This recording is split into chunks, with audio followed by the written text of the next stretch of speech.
Olá, sejam muito bem-vindos a mais um evento do Comitê Vozes do Grupo Mulheres do Brasil Núcleo de Campinas. Eu sou a Bianca, voluntária do comitê.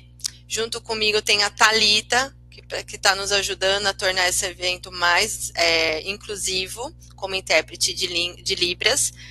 E a gente vai conhecer um pouquinho da jornada da Raquel Felipe, onde ela vai trazer para a gente aí a jornada dela, né, o salto de fé entre o empreendedorismo e a educação. Raquel, seja muito bem-vinda. Estou bastante animada aí em poder compartilhar esse evento contigo e poder inspirar outras mulheres junto com vocês nessa jornada do empreendedorismo, que não é para todo mundo, né? A gente precisa ter uma injeção de ânimo e motivação todos os dias para poder seguir em frente. Então, se você quiser se apresentar, a gente já começa o nosso bate-papo. Oi, Bianca, queria agradecer o convite de vocês, né, para compartilhar um pouco da minha história e de como eu cheguei aonde eu tô hoje, né? Só queria me descrever também um pouco. Eu sou uma mulher branca, de cabelos castanhos escuros, curtos. Eu uso óculos, tô com uma blusa de gola alta rosa e tô na biblioteca do meu espaço. Aqui atrás tem alguns livros e uma estante de livros. Legal. Eu sou formada como professora, né, de matemática, bacharel e licenciada, e também sou engenheira civil.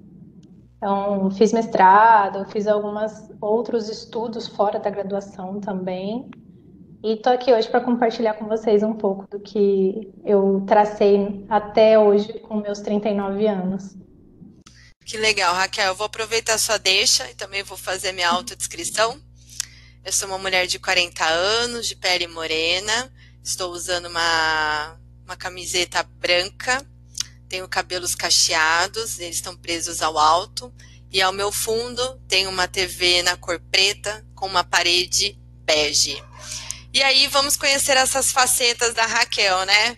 Engenheira, professora, empreendedora.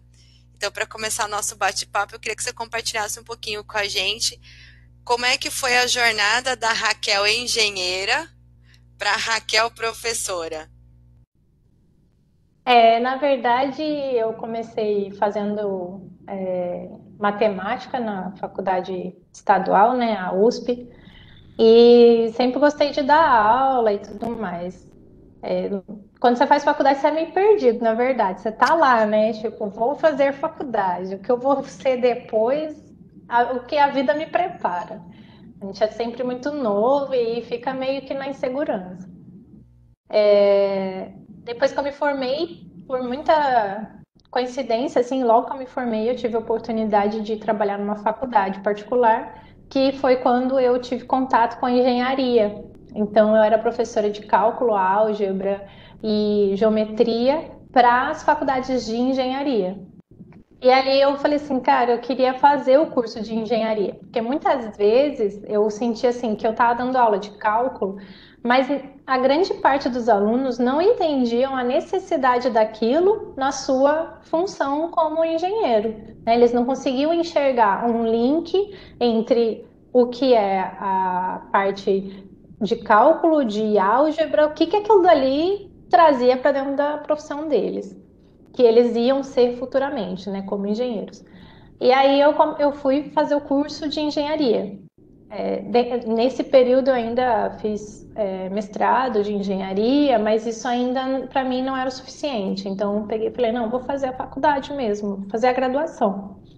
E aí eu fiz a graduação de engenharia. Também quando eu sempre tive assim boas oportunidades na vida, apareceram no meu caminho, né? Então sempre que eu precisei de algo, apareceu alguma oportunidade de trabalho. E aí, quando eu me formei em engenharia, aí sim, eu fui trabalhar na área de engenharia.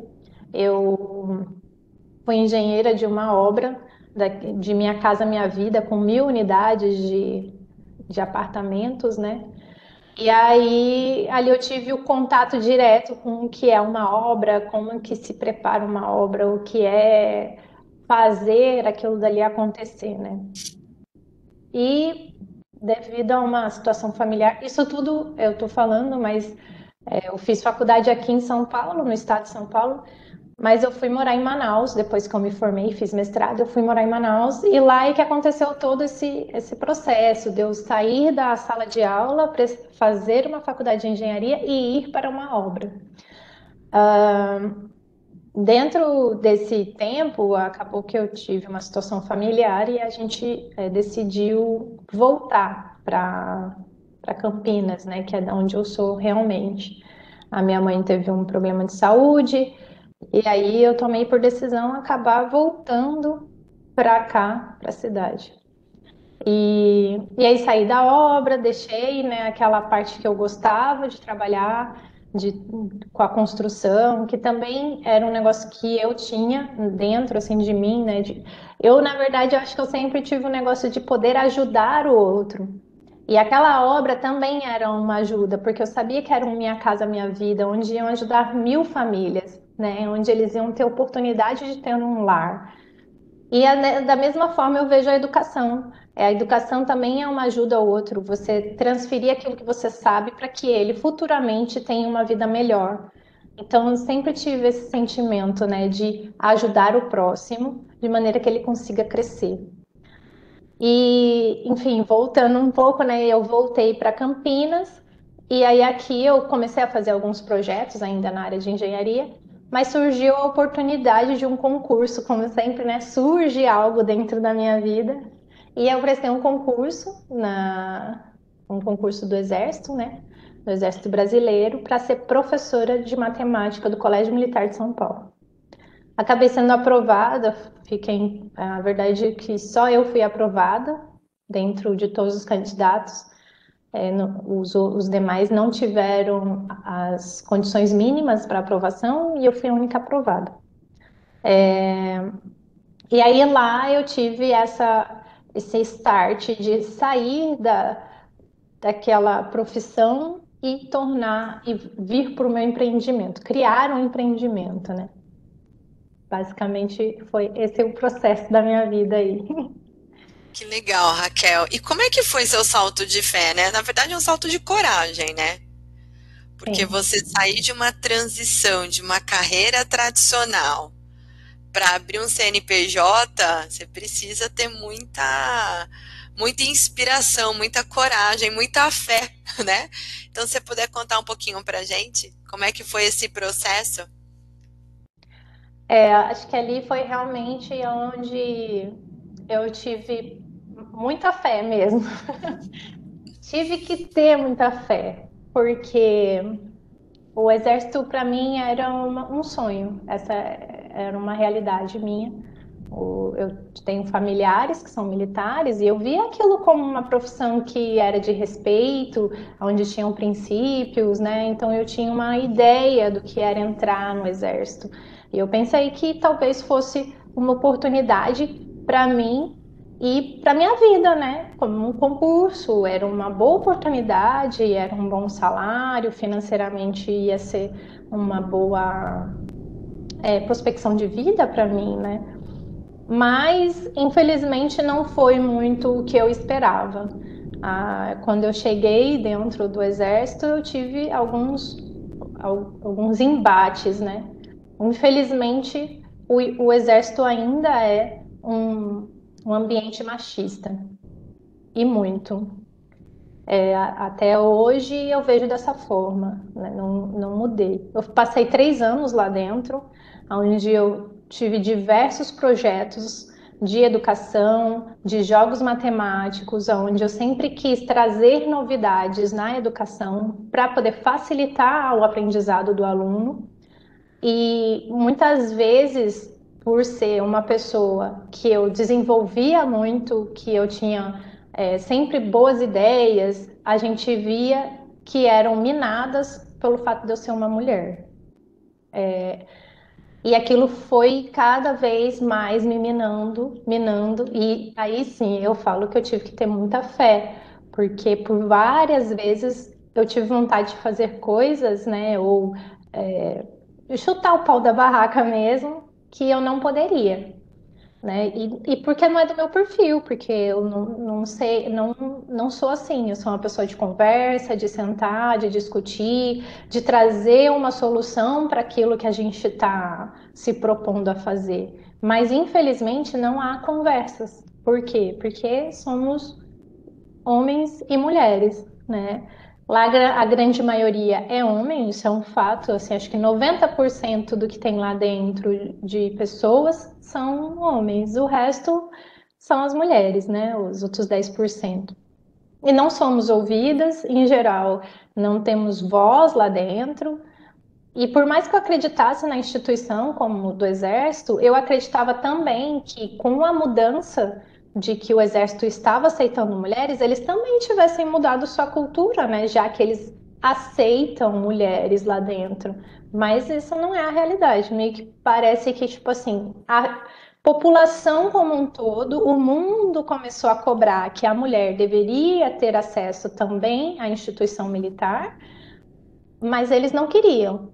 Essa é a impressão, né, que a gente tem lá dentro, que eles não queriam e foram que obrigados, mais ou menos, para ficar, não ter problemas dentro da sociedade, mas a realidade é que eles não têm muito essa boa convivência com a mulher lá dentro.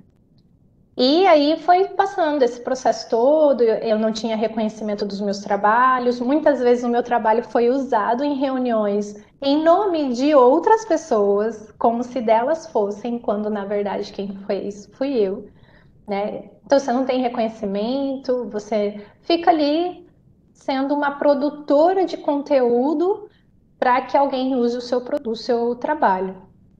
E aí foi minando a minha vontade, o meu sonho, aquilo tudo que eu tinha de vontade de entrar lá dentro mesmo, né? E eu tomei uma decisão depois de 2 anos e meio que eu iria sair dali, porque não estava mais me fazendo bem. E só que por uma questão de processo do próprio concurso, você precisa esperar um determinado prazo para você sair de lá. Então, eu tive que aguardar mais 6 meses para poder sair e sair lá depois desse período, né? E, e aí, em uma conversa com o meu pai falou assim: ah, olha, minha filha, eu acho que você não tem, assim, você pode até voltar a dar aula, você pode até voltar a trabalhar numa empresa, mas você tem perfil de uma pessoa que consegue gerar outras coisas também. Você gosta de ajudar o outro, você quer ver o crescimento do outro. Então, vamos abrir um espaço onde você possa trazer isso para dentro do seu local. E aí hoje a gente tem um espaço onde eu trago as crianças para fazer acompanhamento escolar, reforço escolar, acompanhamento escolar, e para ajudar, né, essas crianças que hoje estão com muita dificuldade em acompanhar a escola devido à pandemia, veio a pandemia, o que atrapalhou muito o processo de aprendizado das crianças. E aí hoje eu consigo, né, trazer essa alegria de poder ajudar e ver que elas conseguem melhorar as suas condições de estudo, elas conseguem se organizar melhor e vejo esse crescimento nos meus alunos hoje, né? Isso me traz a satisfação que eu sempre tive de poder ajudar o próximo, né? E sou eu mesmo, não tem alguém pegando o meu trabalho e dizendo que foi do outro, que era o que acontecia, infelizmente, no quartel. Hoje eu não tenho isso, então é, é muito satisfatório, assim, principalmente quando a criança chega aqui e fala: ai, tia, tirei não sei quanto, consegui melhorar minha nota e não sei o quê. A criança já se sente feliz e, com consequência, os pais também, né? Que precisa o pai também ficar feliz. Mas é muito satisfatório ver o crescimento delas e trazendo esse retorno, né? De que eles estão conseguindo fazer aquilo que antes eles não conseguiam. Às vezes estavam com dificuldade. Enfim, eles têm diversas questões, né?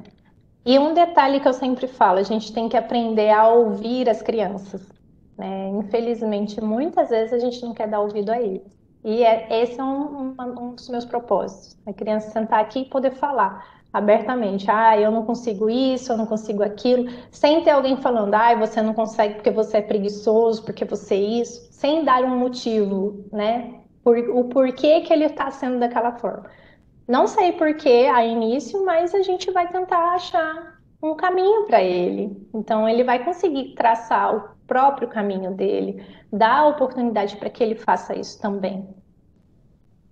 Muito legal, Raquel. E assim, você tem um ato de coragem mesmo, né? Porque você começou a sua história, né?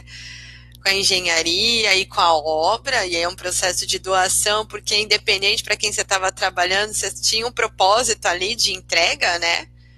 Depois você migrou para a área de educação e você entrou no exército. E aí eu queria até que você elaborasse um pouquinho mais. Dentro desse processo do Exército, eu me recordo quando a gente conversou anteriormente, essas escolas do Exército, elas são divididas para dois públicos, né? Existe um mix ali, né? De filhos de profissionais da área e paralelo também tem outras crianças que podem participar. Então, você também tem uma entrega como sociedade, né? Sim, algumas pessoas não têm esse conhecimento, o que é bem ruim, assim, eu vejo que muitas coisas as pessoas não sabem, né, sobre o exército. Apesar de eu ter tido uma experiência não agradável como profissional deles, mas eu ainda acredito em muitos dos projetos que eles têm lá dentro, são bons projetos. A educação é uma delas, né?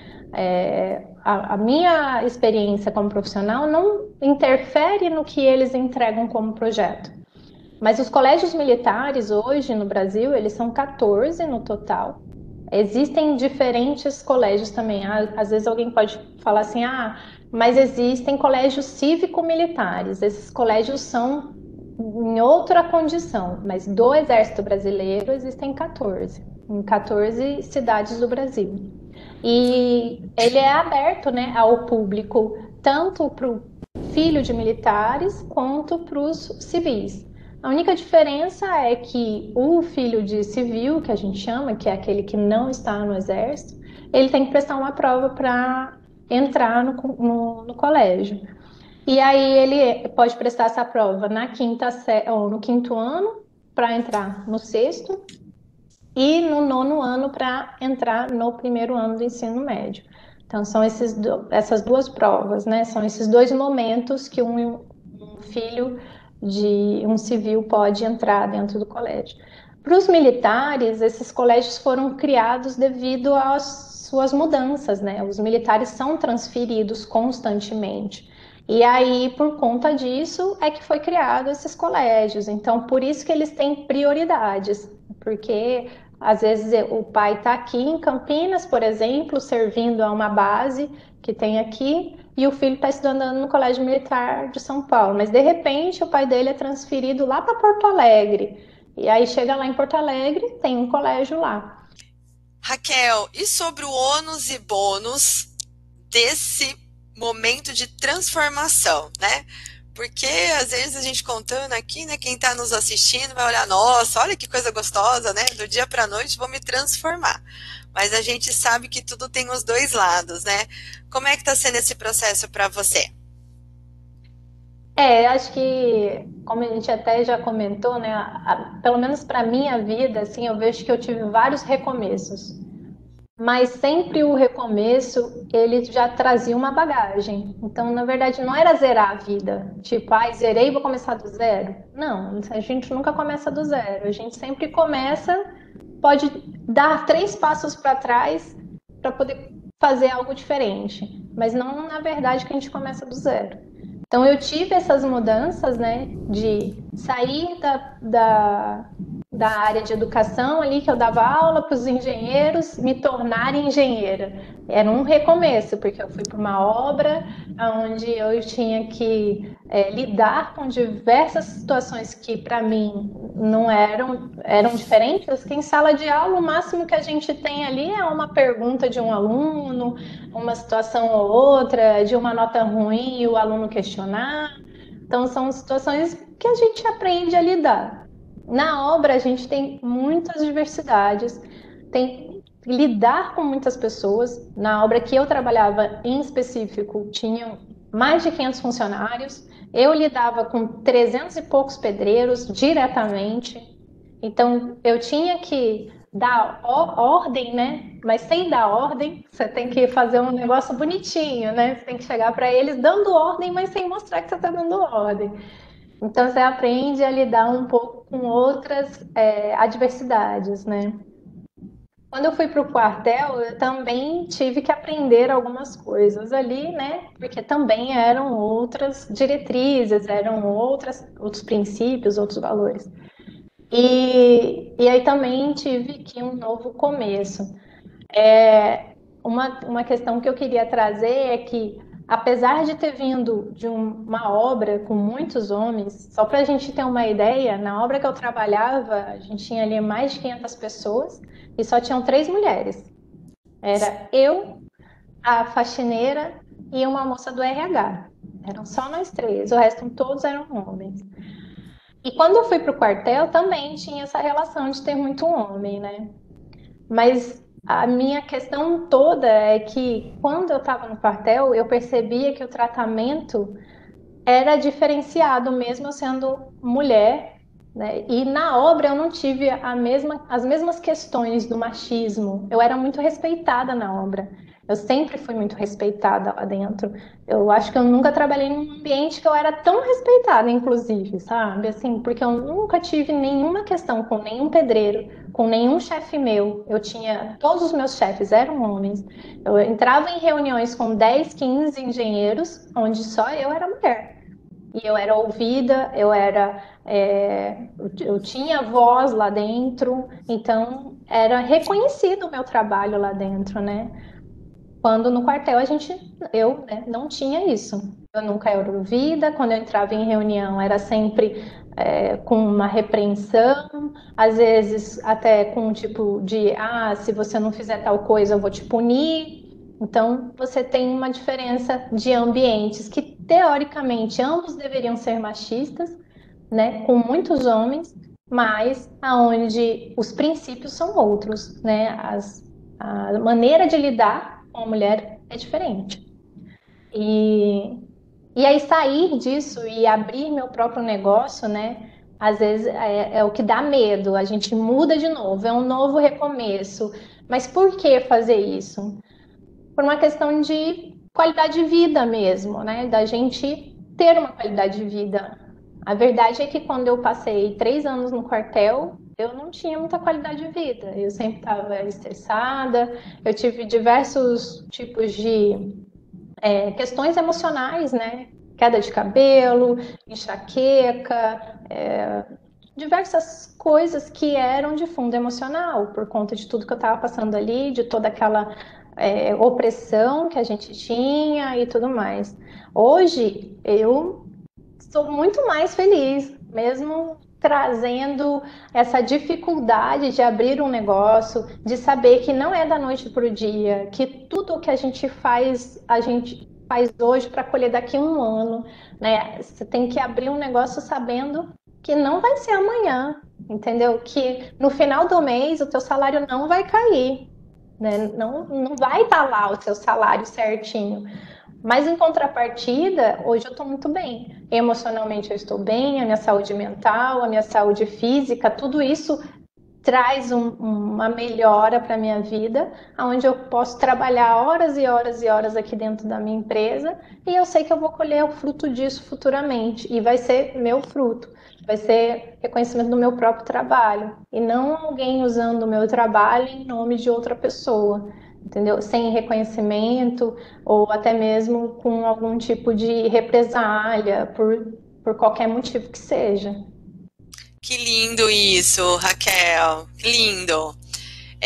Então, para a gente, né, fechar, finalizar o nosso bate-papo, né, sobre mulheres incríveis, né, que nos inspiram, se você pudesse deixar uma keynote ali, um insight para quem está nesse momento, né, que não deve ser poucas pessoas, num ambiente que não tem valorização, não tem reconhecimento, mas a gente acha que ali é a melhor alternativa do mundo e se apega àquilo e as coisas vão acontecendo, e às vezes fica cego, né? Não consegue enxergar as oportunidades.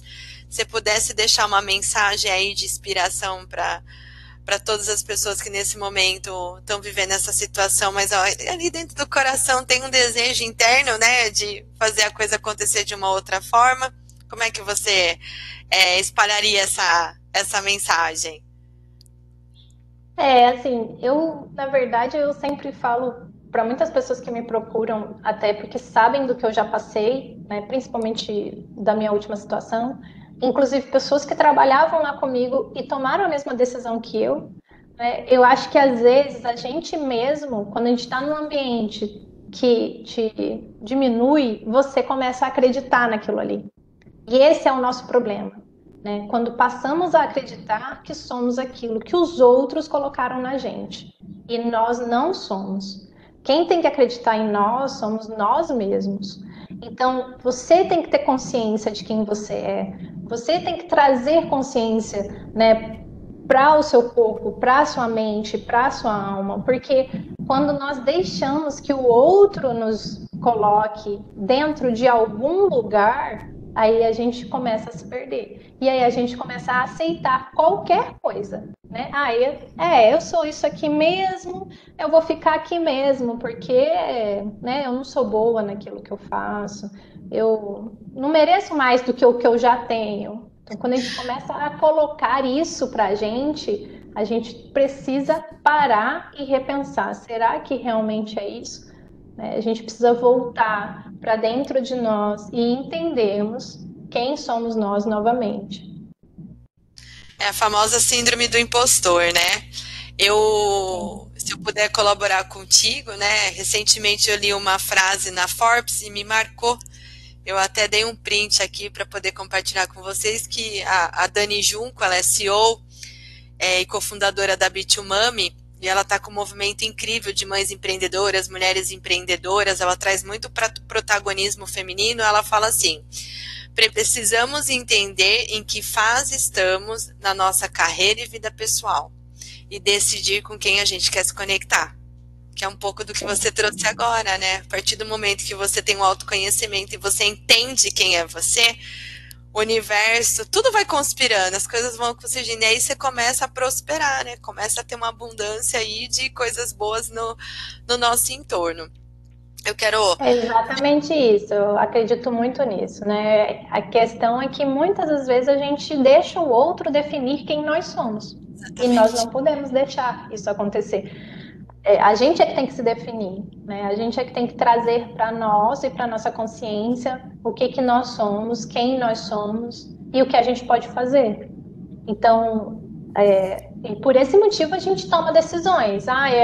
Vou sair daqui, mas aí vou ficar desempregada. Talvez aquele momento de desempregada seja um bom momento para você mesmo, né? Para você se reconectar, para você encontrar novas coisas para você, entendeu?